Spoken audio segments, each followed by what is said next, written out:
We're going to walk on. Just walk-ons. What brings you into our fair and humble abode? Oh, we're doing a little Globe Life, radio spot real quick. And nice. Got to see Chris and excited to be here. How's your arm? How you feeling? It's good. I throw a lot of BP to my boys. It still works good. It doesn't hurt. I can't throw strikes anymore. So for those that don't know the story, what do you say about his Tommy John surgeries? How many did he have? 2.5. I would say 3. Didn't they go with 2.5 because you had 3.5? Right, 3.5 because you had nothing left in the last one, so it's not 4. Right. It only looks like 3.5. That's right. Yeah, the half one they didn't want to do the whole surgery again because it had been drilled so many times, so they just kind of went in there and patched it up and tied it back to the bone, and it was good. That one worked the best probably.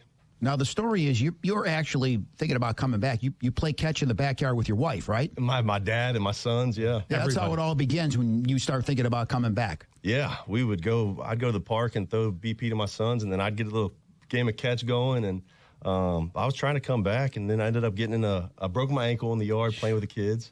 And then I got in a car accident and broke my left wrist going to an East Cobb baseball game. Listen, how many signs do you need, Johnny? It's over. I know. That was it. I got in the car wreck. I was like, maybe somebody's trying to tell me something. You are, and listen, we've talked about you a lot for a lot of reasons. You were one of my favorite guys around here because one of the things that I thought you and everybody had hoped it was going to be longer in terms of the amount of time in the bigs.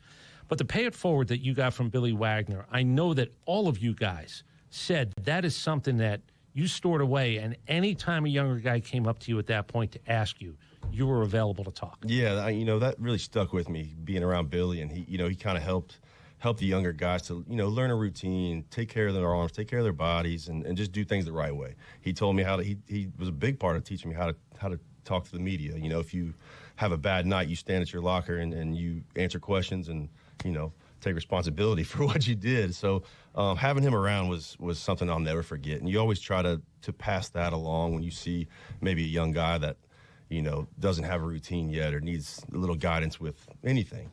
So it stuck with me through my career, and I hope I was able to help. If I would have told you, let's flash back, God, it's 14, 15 years now. If I would have said, hey, Craig Kimbrell's going to be pitching for the Braves in the minor leagues in April of 2025, what would you have said?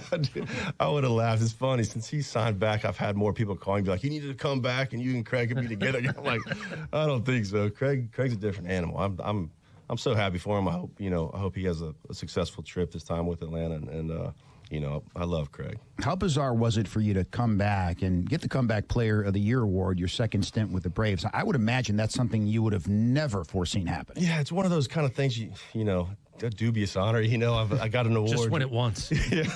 yeah. And then everybody started talking when I was coming back again. They were like, maybe you can win it twice. I was like, that's really not something you want to win twice.